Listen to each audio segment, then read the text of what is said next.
हमारा chapter number 9। अब वो नाम के लिए चैप्टर नंबर 9 है, ठीक, लेकिन शुरुआत होता है सेकेंड फिजिक्स का पहला चैप्टर से। तो 8 चैप्टर कहाँ गया? फर्स्ट फिजिक्स में गया। और 8वां चैप्टर का नाम क्या है? ग्रेविटेशन। और ग्रेविटेशन से पहले कौन सा है? वही वर्क पावर एनर्जी जो हम पढ़ रहे हैं। समझ में आया ना? वर्क पावर एनर्जी जो पढ़ रहे हैं, सुबह वाला बैच की बात कर रहा हूँ, है ना? जो सुबह 7 से 8 वाला बैच है वो वर्क पावर एनर्जी पर टच हो ही गया है। उससे आगे तुम्हारा एक चैप्टर बाकी रहा जिसका नाम होगा ग्रेविटेशन, है कि नहीं? तो ग्रेविटेशन से अगला चैप्टर यही आने वाला है, ठीक। तो जरा सा मैं तुम्हें समझा दूं, तुम में से कितना ऐसा बच्चा होगा कि 7th क्लास, मैं ऐसा मानता हूं कि कम से कम पढ़ा थोड़ा बड़ा होगा, जिसमें एक चीज आता है जिसका नाम है मैटर। वो मैटर नहीं, चल मैटर पहले वो बोला मैटर नहीं तो मैटर है ना। इस मैटर को हिंदी में क्या कहा जाता है? हिंदी मीडियम वाले बच्चे, अरे मुंह भी खोलो, पदार्थ। तो मैटर का 3 अवस्था, यानी पदार्थ की 3 अवस्थाएं होती है, सॉलिड, लिक्विड, गैस, है ना? हिंदी में ठोस, द्रव, गैस। तो इसको अंग्रेजी में कहते हैं मैटर का 3 स्टेट होता है। एक होता है सॉलिड, दूसरा होता है लिक्विड और तीसरा होता है गैस। मतलब ठोस, द्रव, गैस। समझ में आया? इसे हम क्या कहते चला? लिक्विड।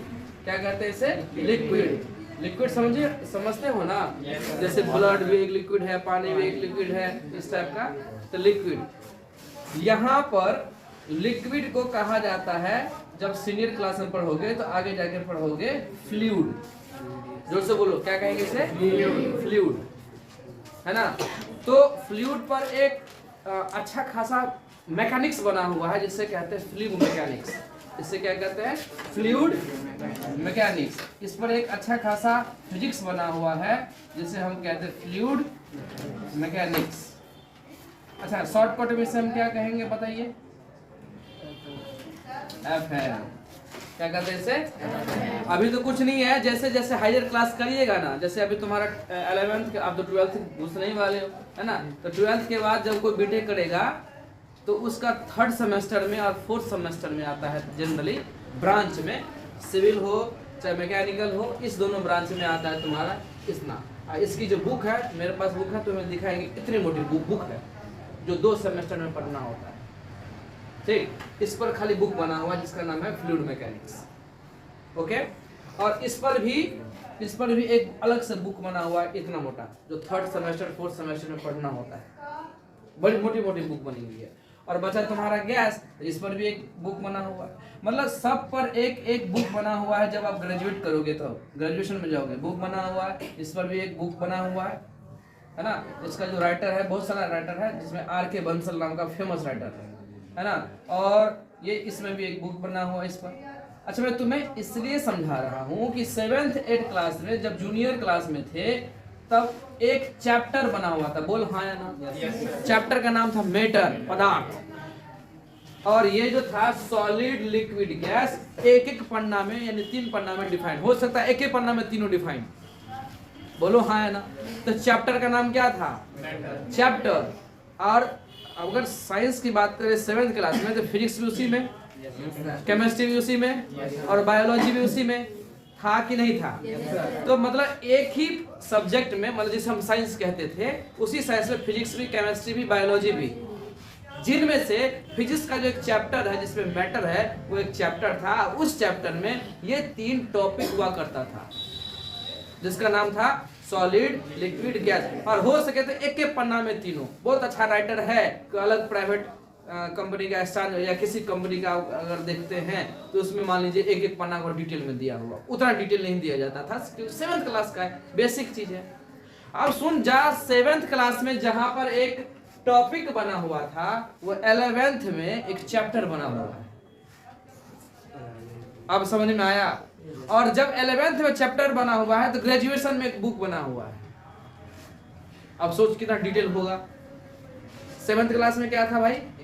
एक टॉपिक, इंटर +2 में जाने पर 11th में जाने पर एक चैप्टर बना हुआ है और चैप्टर से आगे एक बुक बना हुआ होगा।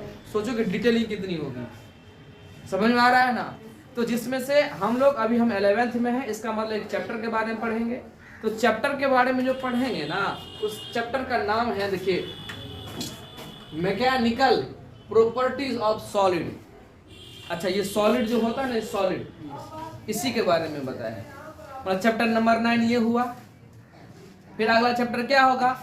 मैकेनिकल प्रॉपर्टीज ऑफ क्या होगा? लिक्विड। लिक्विड का नाम मैंने कहा क्या कहते हैं? फ्लूइड। तो क्या नाम होगा 10वां chapter? Mechanical properties of fluid. इसे 11वां 12वां 13वां जो भी है उस पर क्या होगा? गैस के बारे में। तुमने केमिस्ट्री में पढ़ा होगा आइडियल गैस इक्वेशन, नाम सुना है? पीवी बराबर एनआरटी, हल्का फुल्का नाम सुने हैं ना। उसके बाद उसमें स्पेसिफिक हीट पढ़ा होगा, थर्मोडायनामिक्स का नाम सुना होगा। कुछ कुछ ऐसा, हाँ, कुछ कुछ ऐसा टॉपिक है जो फिजिक्स का और केमिस्ट्री का कॉमन है। ठीक, तो फिजिक्स में भी है और केमिस्ट्री में भी है। अगर हम कह दें कि फिजिक्स केमिस्ट्री वाले सर से पढ़ लेना थर्मोडायनामिक्स, अब केमिस्ट्री वाला कहेगा फिजिक्स वाला का चैप्टर में तू पढ़ लेना, तो गया है कि नहीं। तो कोशिश करना चाहिए उनके सिलेबस में है तो वो भी पढ़ाएं, अगर मेरे सिलेबस में है तो हम भी पढ़ाएं। बाकी तुम्हारे ऊपर छोड़ दिया जाए तुम कितना सीखा, क्योंकि चैप्टर तो दोनों में है वो थर्मोडायनामिक्स। ये आसान नहीं है, काफी इंटरेस्टिंग टॉपिक है जिसका नाम है थर्मोडायनामिक्स। ये बात समझ में आ गया? चलो, तो मैंने हल्का हल्का चैप्टर के बारे में जानकारियां दे दी। एक आदमी एनसीईआरटी का कोई बुक है तो वो निकाल के दिखाओ, मैं थोड़ा दिखा दूं। अभी कोई बुक लाया था ना, निकालो बुक एनसीईआरटी का।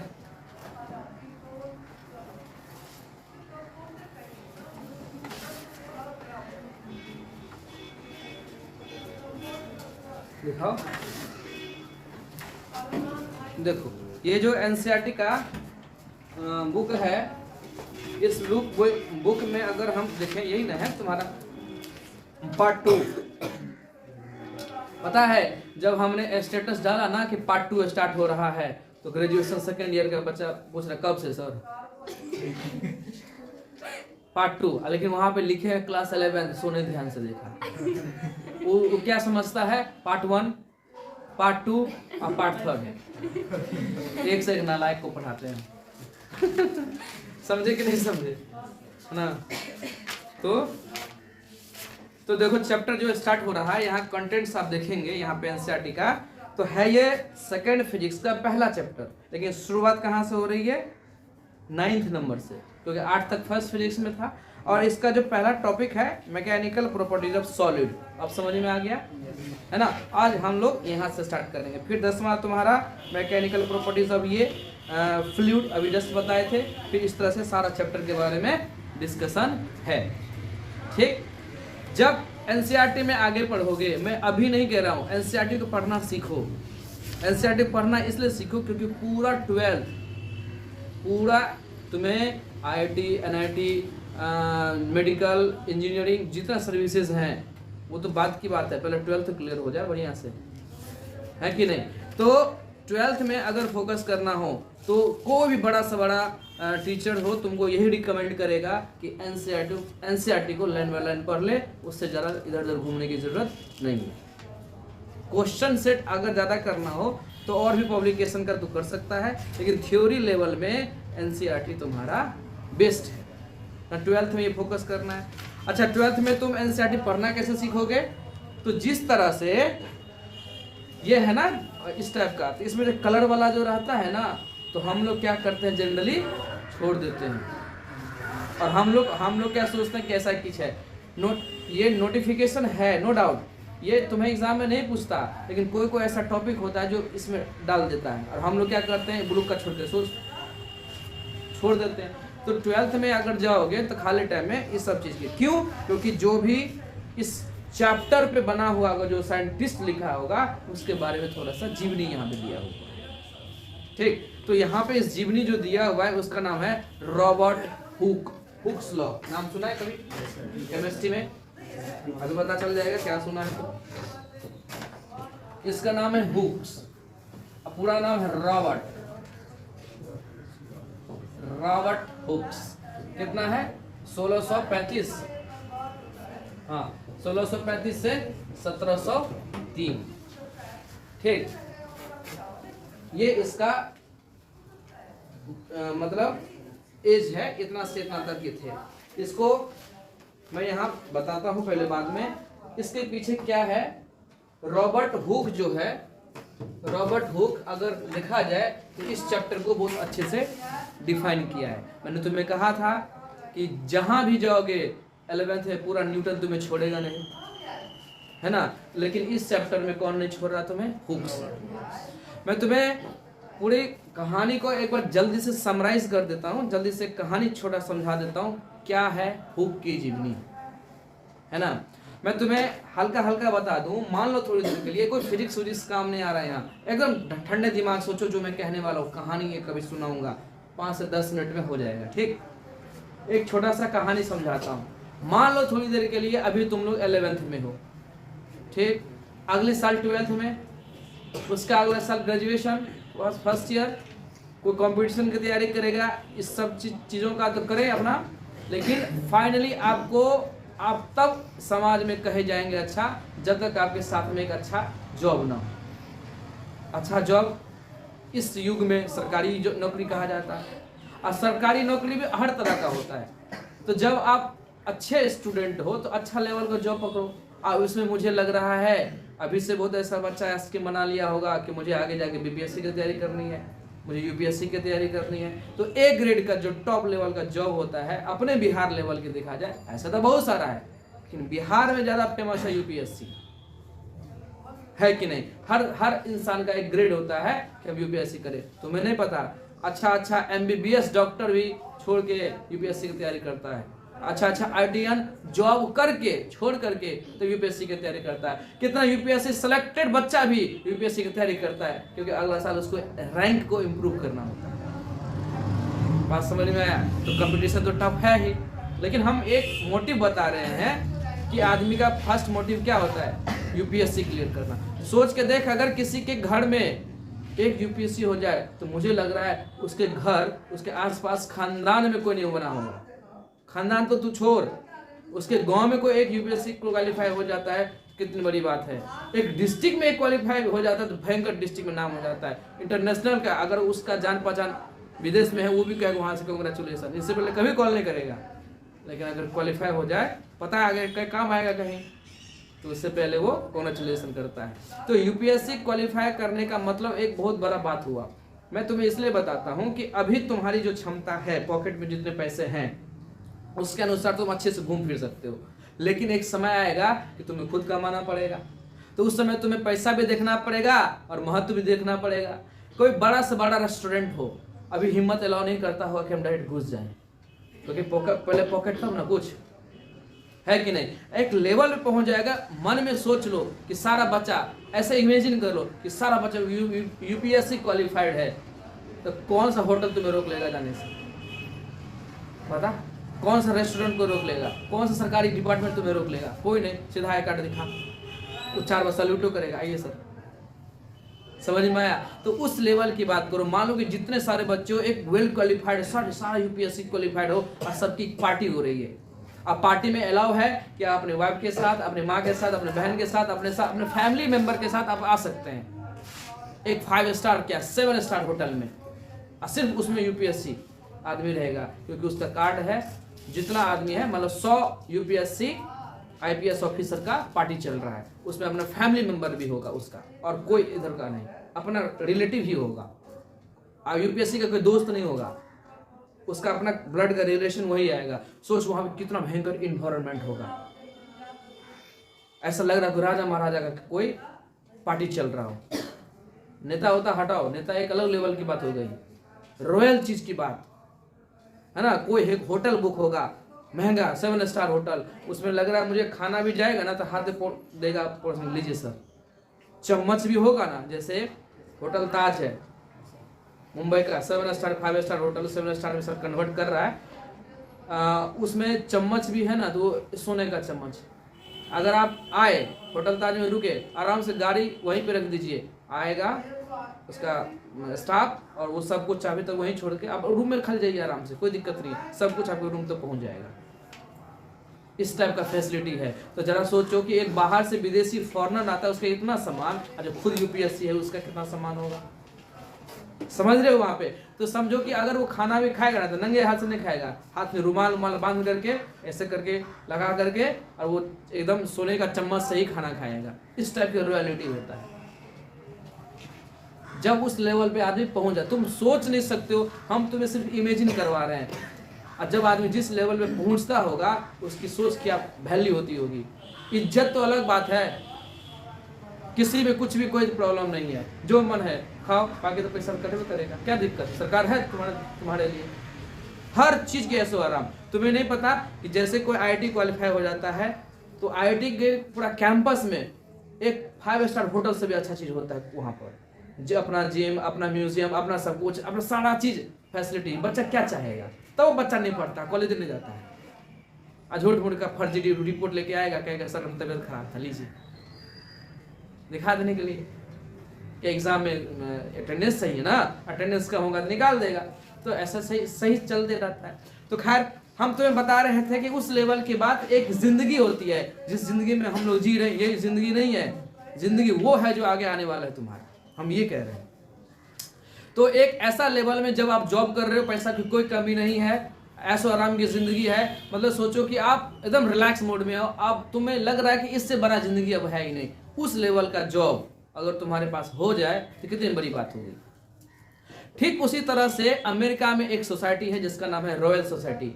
अमेरिका के बाद मैंने गलत कह दी, इंग्लैंड में एक सोसाइटी है जिसका नाम है रॉयल सोसाइटी। ठीक, रॉयल सोसाइटी में क्या था, नाम ही उसके पीछे रॉयल, तो नाम ही जिसके पीछे रॉयल जुड़ जाए, आप समझ सकते हैं कितना अच्छा चीज होगा, एकदम रॉयल। बात समझ में आए? इसका नाम रॉयल्स रॉयस नाम, गाड़ी का नाम सुना होगा।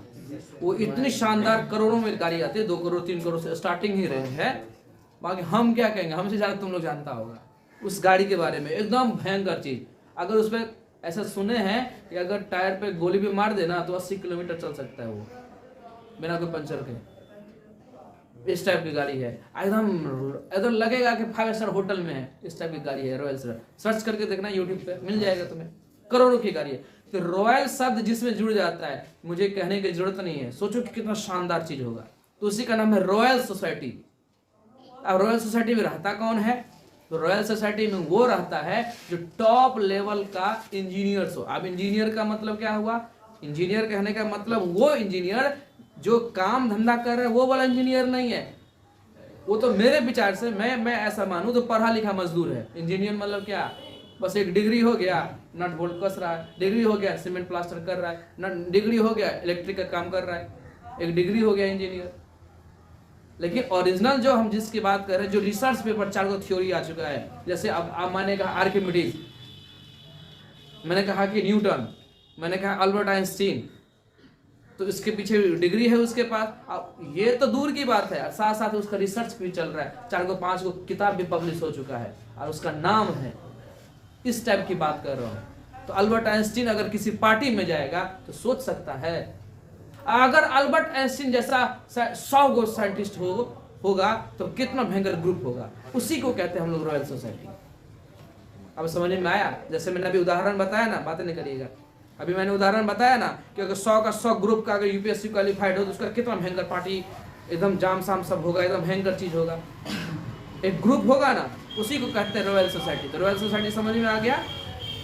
रॉयल सोसाइटी का क्या मतलब होता है, एक टॉप लेवल का इंजीनियर नहीं, इंजीनियर से ऊपर लेवल का जो रिसर्च कर चुका, फिलोसफर हो, जो साइंटिस्ट हो चुका हो, उसका 3-4 गो किताब, 3-4 गो थ्योरी पब्लिश हो चुका हो और आने वाला हो, उसको मिलता था रॉयल सोसाइटी का लेटर।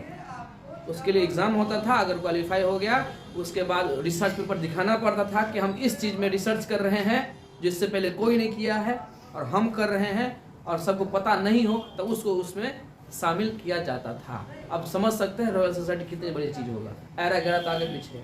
तुमने इससे पहले भी सुना होगा कि अल्बर्ट आइंस्टीन एक बार भाषण देने के लिए जाना था, वो लेट हो गया, अपनी जगह उसका ड्राइवर चला गया और ड्राइवर ने उसका इतना शानदार स्पीच दिया तो एक आदमी डॉट पूछा तो बोला क्या कि इतना छोटी सी बात ये तो मेरा ड्राइवर बता देगा।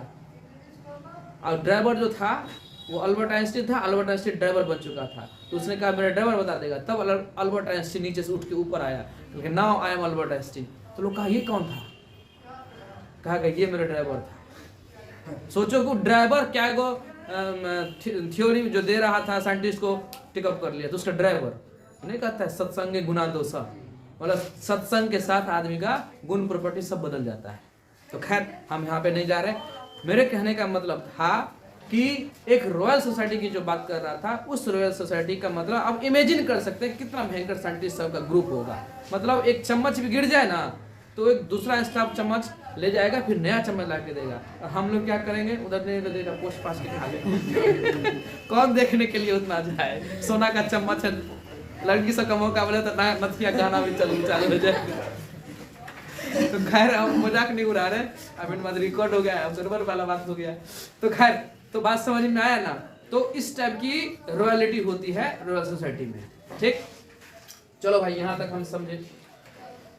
मैं जो चर्चा कर रहा हूँ जिसका नाम है रॉबर्ट हुक। रॉबर्ट हुक अपने भाई में, 4 भाइयों में सबसे छोटा भाई था। 3-4 भाई बहन में सबसे छोटा भाई था। हमारे टाइम इम्पोर्टेंट से तोहर में।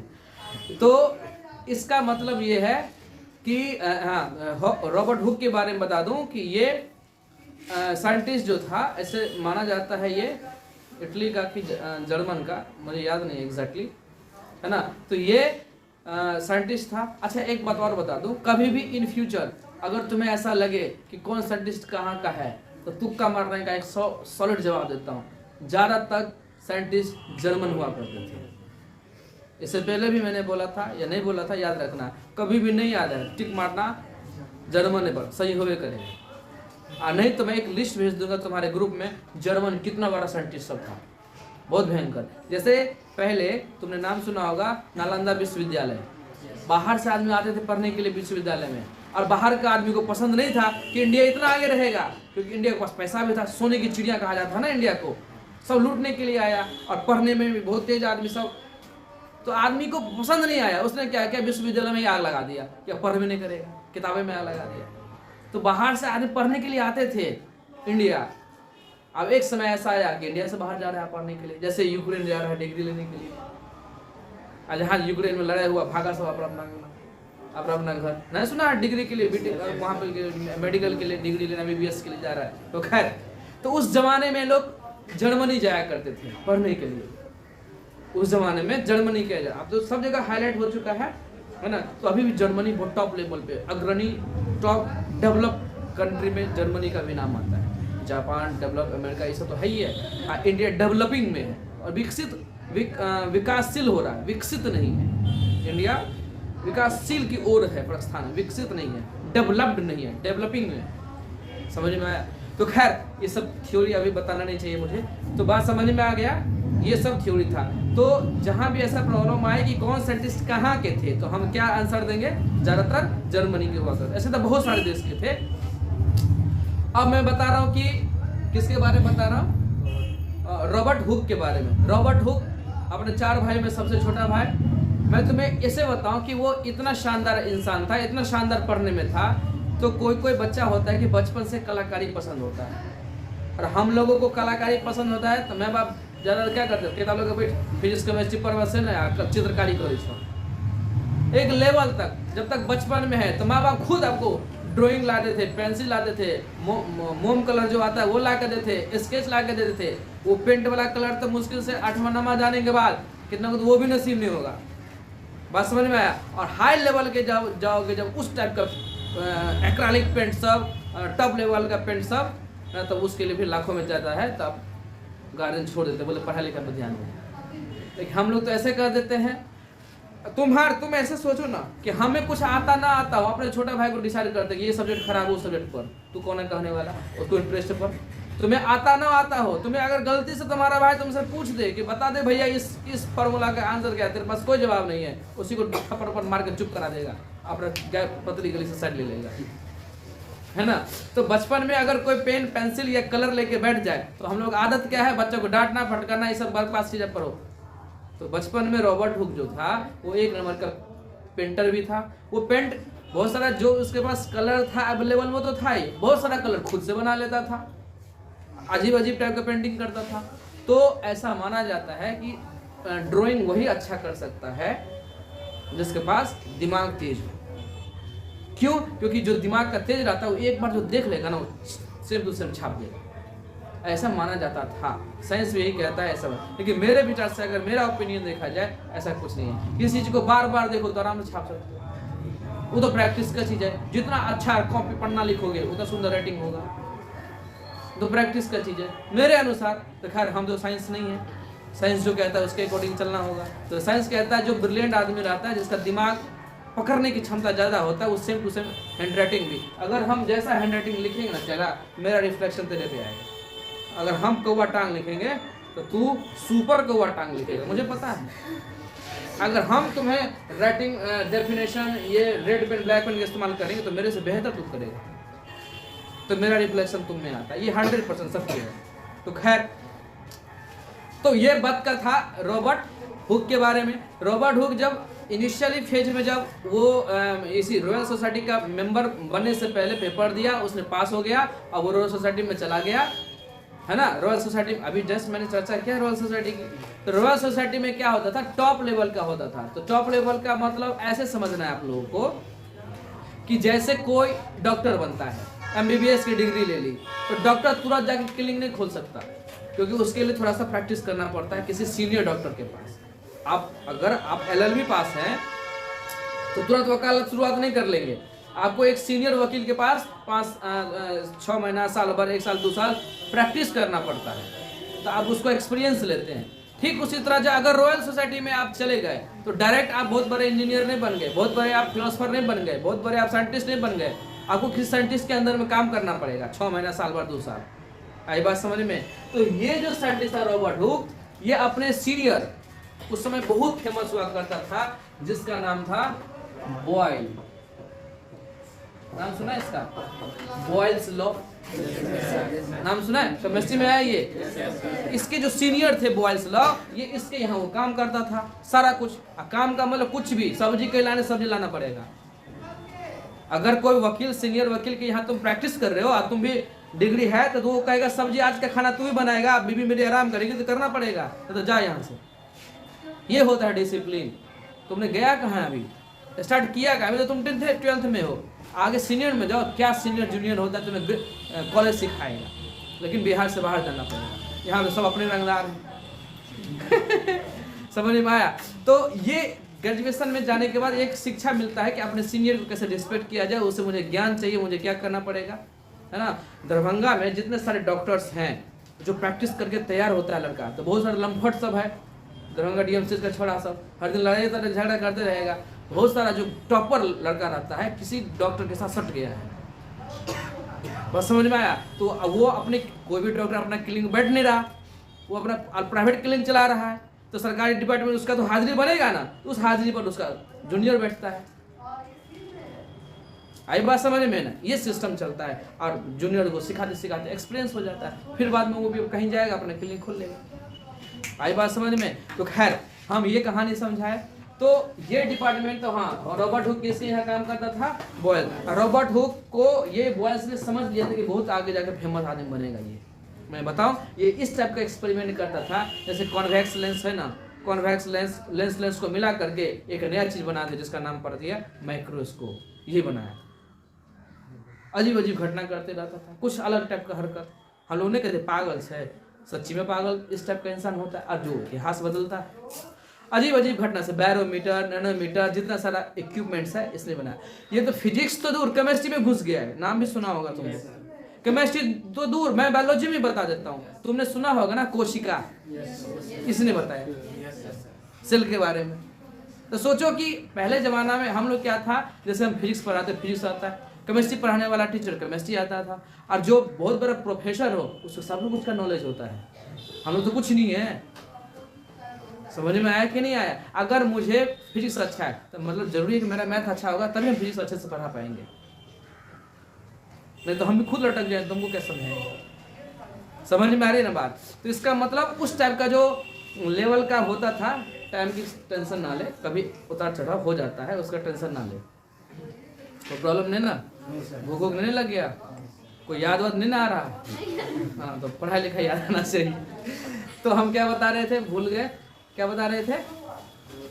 हाँ, रॉबर्ट, इसके बारे में तो बॉयज को पता चल गया कि रॉबर्ट हुक जो है ये बहुत बड़ा साइंटिस्ट आगे जाके बनेगा, तो उसको चिल्ला चपाटी को अपने साथ रखा।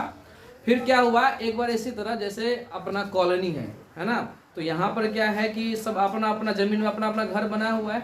वहाँ पर क्या होता है कि पब्लिक डिपार्टमेंट में, सरकारी में, जब सरकारी नौकरी करोगे ना, तो सरकारी नौकरी का सरकारी आवास भी मिलेगा तुम्हें, सरकारी का सरकारी गाड़ी भी मिलेगा, सरकारी नौकर भी मिलेगा, सब कुछ सरकारी तुम्हें मिलेगा, पॉकेट से 1 रुपया खर्चा नहीं होगा, सैलरी तुम्हारे अकाउंट में बढ़ते रहेगा।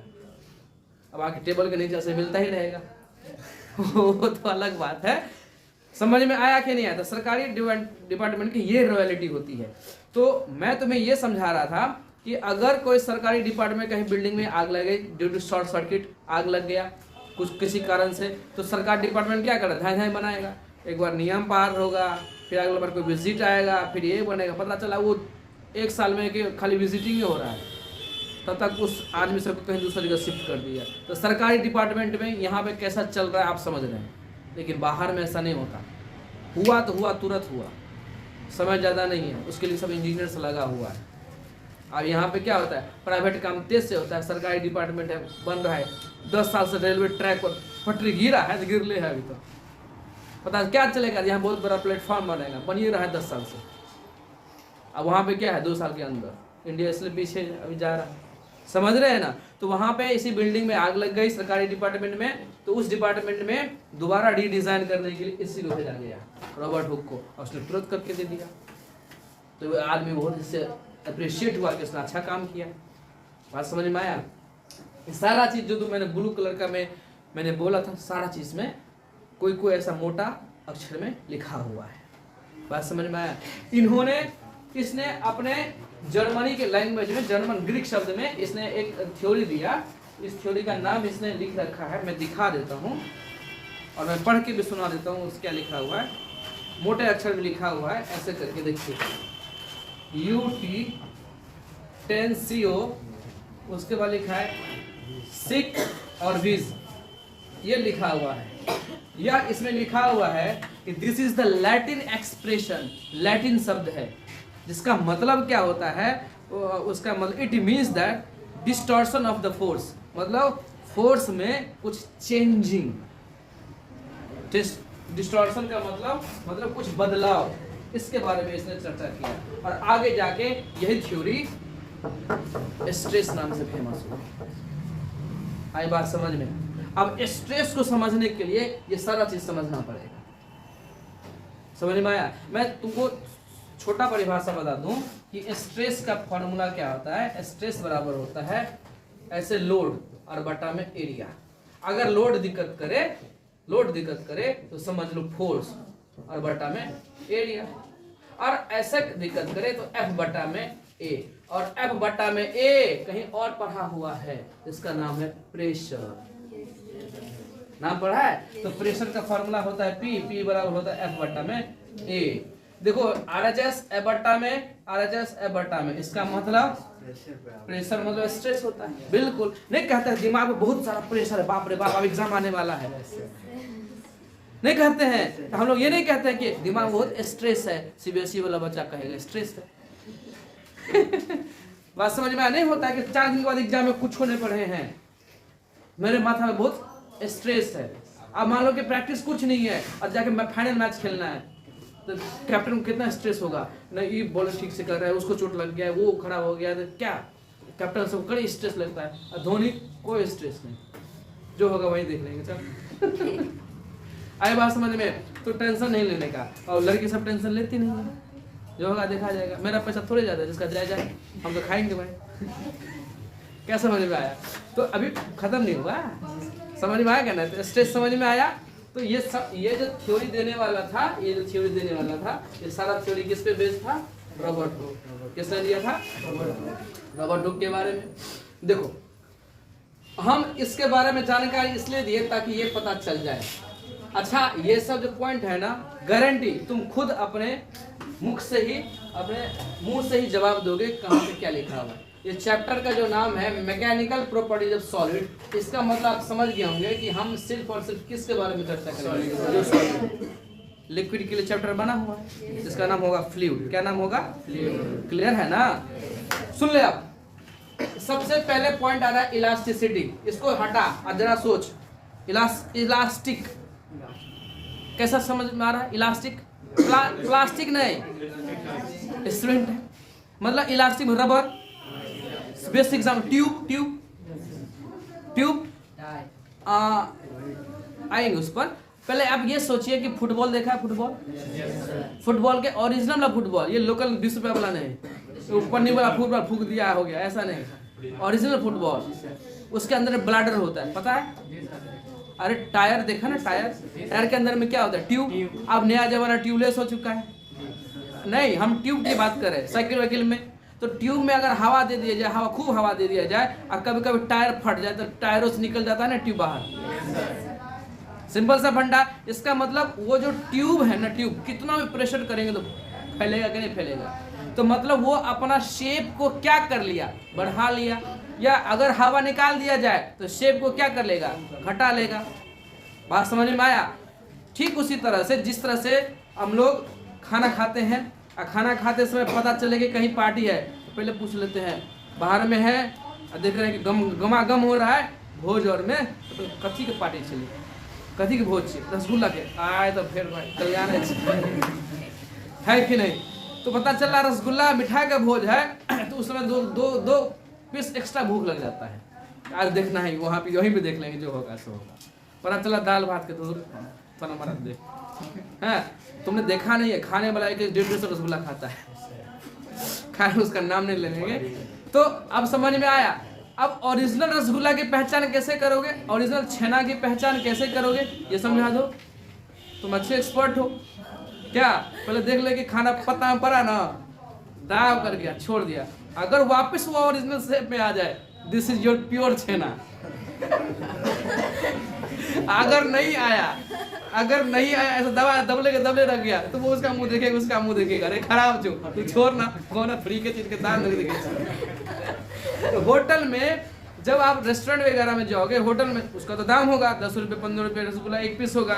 दुए में कभी दोस्त भोग रहा दे पाइछो तो ऐसे करके दावोगे, वापस छोड़ोगे, वापस अपने से में आ जाता है क्योंकि उसने काम किया हुआ रहता है। और शादी विवाह में या फिर ऐसे कोई काम में वो उतना कौन सा काम करे, ऐसे दबाओगे दबले रह गया तो वो देख रहा मुंह क्या दूध छोट पेट खराब है, तो देखो जो बाद में खो ना दवाई खा ले बाद में। तो ओरिजिनल शेप किस तरह होगा? जब किसी चीज को आप दबाओगे वापिस अपने शेप में आ जाए, उसे कहते हैं रीगेन। गेन का मतलब प्राप्त करना, रीगेन, वापिस अपने शेप में आ जाए, रीगेन इट्स ओरिजिनल शेप, उसी को कहते हैं इलास्टिसिटी। आप समझ में आया कि नहीं समझ में आया? किसे कहेंगे इलास्टिसिटी? कि अगर हम किसी चीज का प्रेशर फोर्स लगाए, हमने रसगुल्ला को दबाया, हमने इसको दिखा, तो हमने जिस साइज को छोटा, इधर जिसने मैंने साइज को उसको छोटा कर दिया, इसको कहते हैं, जो फोर्स लगाए उसे कहते हैं डिफॉर्मिंग फोर्स। क्या कहते हैं? Deforming force. समझ में आया? फॉर्म का मतलब होता है बनना, डिफॉर्म का मतलब तोड़ देना। समझ में आया? फॉर्म का मतलब क्या होता है? बनना। ये फॉर्मेशन हो रहा है मतलब बन रहा है, मैं कहेंगे डिफॉर्मेशन हो रहा है मतलब टूट रहा है। अरे बात समझ में आई कि नहीं? तो डिफॉर्मिंग फोर्स समझ में आया? एक ऐसा फोर्स जिसको प्रेशर लगाने पर वो अपना आकार विकार बदल दे। बात समझ में आया? जैसे किसी को मारे थपड़े आकार हो जाए, बदल गया कि नहीं बदल गया, ऐसे फोर्स को हम क्या कहेंगे? Deforming force. मान लो हम लोग पढ़ रहे और जो नहीं नहा के आया होगा, जैसे ये नहा के नहीं आए होंगे, ऊपर से बहुत बड़ा एक पत्थर गिरे और गिर जाए इस पे, इसका डिफॉर्मिंग फोर्स क्या हो जाएगा? चटनी बन जाएगी कि नहीं यहाँ पे? आई बात समझे? ठीक उसी तरह से बच्चों कि जिस तरह से एक मच्छर आया, ऐसे खून किया, ऐसे मारा, पूरा ब्लड छिट जाता है, तो डिफॉर्मिंग उसकी तरफ तगड़ा था। समझ में आया कि नहीं आया? डिफॉर्म मतलब क्या हुआ? आकार विकार बदल देना। समझ में आया? तो डिफॉर्मिंग फोर्स, अगर किसी भी आकार का किसी भी शिप पे, किसी बॉडी पे अगर कोई फोर्स लग रहा है तो उसका आकार क्या होता है? डिफॉर्म हो जाता है। और ऐसे फोर्स को क्या कहेंगे? Deforming force. अगर वापिस से अपनी ओरिजिनल शेप में आ जाए, फोर्स लगाए, डिफॉर्म किए, इसको पत्थर लगा, चटनी हो गई, अब वापिस जो चटनी होगा वापिस से एक आदमी बन जाए तो कहेंगे भूत है रही। नहीं कहेंगे थोड़ी देर के लिए? बात समझ में आया? तो वापस से ओरिजिनल शेप में आएंगे तो इसको हिला हिला कर देखेंगे ठीक है कि नहीं। इसका मतलब ये इलास्टिसिटी है। इलास्टिसिटी प्रॉपर्टी समझ में आ गया? एक ऐसी प्रॉपर्टी जिसको हम पकड़ के ऐसे खींचे और छोड़ दे, वापस अपने ओरिजिनल शेप में आ जाए, उसे हम क्या कहते हैं? अब समझ में आया? ठीक। अगर उसके बगल वाली को ले लें, इसको ऊपर से गिरा, खड़े के खड़े है, इसके कुछ ही नहीं हुआ, कुछ बाल बाकी नहीं हुआ, तो कहेंगे तो देखिए 1 नंबर का कौवा है, इससे कुछ नहीं हुआ। मतलब आप ऐसे समझिए आप ऐसे समझिए थोड़ी देर के लिए कि कोई भी चीज पे गिर रहा है और कुछ नहीं हुआ, इसका मतलब इस चीज को कहेंगे ये बहुत ठोस है कि नहीं? जैसे अगर कोई कील है, ऊपर से पत्थर गिरा है, कील टूटा ही नहीं और ना पत्थर को कुछ हुआ, तो हम कहेंगे दोनों का दोनों क्या है? रिजिड है। Rigid, RIGID, rigid. रिजिड मतलब हो गया यहाँ पे ठोस। आई बात समझ में आया कि नहीं समझ में आया? ठोस का मतलब क्या समझेंगे कि अगर कोई डिफॉर्मिंग फोर्स लगा, इसके ऊपर में कोई डिफॉर्मिंग फोर्स लगा, इसको कुछ नहीं हुआ, बाल बाका तक नहीं हुआ, ये रिजिड है। आई बात समझ में कि नहीं आया? और तुम एक सिंपल सा उदाहरण दिखाता हूँ, समझाता हूँ। अलकतरा वाला रोड देखा है? अलकतरा वाला रोड पे देखना, अगर भारी ट्रक चलेगा तो दबता है चक्का, और देखना जो सीमेंट वाला रोड है वो रोड नहीं धंसता है, टूट जाएगा मंजूर है, लेकिन धंसेगा नहीं रोड। अरे बात समझ में आया? तो ऐसा रोड जो नहीं धंसे उसे कहते हैं रिजिड पेवमेंट। आगे जाके सिविल इंजीनियरिंग करोगे तो वहां पता चलेगा रिजिड पेवमेंट। और जो धंस जाए उसे कहते हैं फ्लेक्सिबल पेवमेंट। तो अलकतरा वाला जो रोड होता है वो होता है फ्लेक्सिबल पेवमेंट, और जो रोड धंसता ही नहीं है, टूट जाए मंजूर है, उसे कहते हैं रिजिड पेवमेंट। आई बात समझ में? रिजिड मतलब ठोस, कड़कपन। जैसे कोई शीशा हाथ से गिर जाए, ठोस है, गिरेगा, चकनाचूर हो गया, तो ठोस तो था। आगे जाके पढ़ेंगे उसके बारे में। तो रिजिडिटी उसी प्रोसेस को कहते हैं। इलास्टिसिटी वो भी समझ में आ गया। अब चल रहा है, अब कह रहा है actually nobody is perfectly rigid. इस संसार में कोई ऐसा है ही नहीं कि परफेक्टली रिजिड हो। अगर ये जिस पत्थर से चटनी नहीं हुई, उससे बड़ा पत्थर लाओ, चटनी तो होना फिक्स है। समझ में आया कि नहीं आया? तो इस संसार में कोई भी रिजिड हो ही नहीं सकता, क्योंकि पत्थर भी टूटता है। माउंटेन मैन मांझी पत्थर को तोड़, दीवार को तोड़ करके रास्ता बनाया था, पत्थर भी टूटता है। अरे बात समझ में आया कि नहीं? हर चीज कटता है। इसलिए लिखा हुआ है यहाँ पर कि actually nobody is perfectly rigid. ऐसा कोई संसार में है ही नहीं कि परफेक्टली रिजिड हो। Some basic definition deforming force चर्चा कर दिए थे अभी, है कि नहीं? परफेक्टली इलास्टिक अभी जस्ट कहे थे। परफेक्टली मतलब 100% कोई हो ही नहीं सकता। अब कह रहा है प्लास्टिक बॉडी। प्लास्टिक बॉडी का मतलब समझाओ। प्लास्टिक बॉडी का मतलब क्या हुआ? प्लास्टिक का मतलब क्या हुआ? देखो परिभाषा देखिए, a body which does not have a property of opposing the deforming force. Plastic का मतलब क्या हुआ कि अगर आप ऐसे करके मारे और उसको सहने की क्षमता नहीं, वापस नहीं आए, अपोज नहीं करता, तो ऐसे चीज को हम कहते हैं प्लास्टिक। जैसे हमने प्लास्टिक को आग में लगा दिया, उसको आग के सामने की क्षमता नहीं है, तो गल जाएगा कि नहीं गल जाएगा? प्लास्टिक को मारो एक लोहा, है ना, तो जो शेप है वो ऐसा दबले रह जाएगा, फिर उसको ठीक ठाक करके सही करना पड़ेगा। ये बात समझ में? कोई डब्बा है ना, डब्बा, उसको डब्बा कैसे मचोड़ दो तो वापस तो आ रहा है, लेकिन उतना नहीं आएगा जितना आना चाहिए। तो पानी का बोतल है ना, पानी का बोतल ऐसे करता होगा, कोई स्प्राइट बोतल मोड़ मार कर मचोड़ को छोड़ दो तो वापस थोड़ा सा बढ़ेगा, लेकिन उस शेप में नहीं आएगा जैसा पहले था, रबर टाइप नहीं आएगा। तो वो अपना क्या करता है कि अगर हमने फोर्स लगाया और वापस अपने शेप में नहीं आ सकता, ऐसे चीज को हम क्या कहेंगे? प्लास्टिसिटी। इलास्टिसिटी प्लास्टिसिटी दो एक दूसरे का उल्टा है। इलास्टिसिटी मतलब हमने फोर्स लगाया वापस आ गया, इलास्टिसिटी हमने फोर्स लगाया और वापस एवे नहीं किया, कोशिश कर रहे आने का लेकिन हो ही नहीं रहा उससे, तो उसे हम क्या कहेंगे? प्लास्टिसिटी। क्लियर हो गया? आगे क्या चलेंगे? Restoring force. तुम अच्छे जानते हो रीस्टोरिंग फोर्स का बेसिक एग्जांपल, चलते फिर रास्ता में एक झटका मार किसी एक थप्पड़, वापस जो आए उसी को रीस्टोरिंग फोर्स कहेंगे। समझ में आया ना? चलता मुसाफिर को एक थप्पड़ मार, वो तुम्हें अगर मार दे तो समझ रीस्टोरिंग फोर्स। समझ में आ गया? आगे लिखा रहा है स्ट्रेस। स्ट्रेस के बारे में हल्का जानकारी मैंने दे दी, रहने दे, बहुत ले लिया समय तुम लोगों का।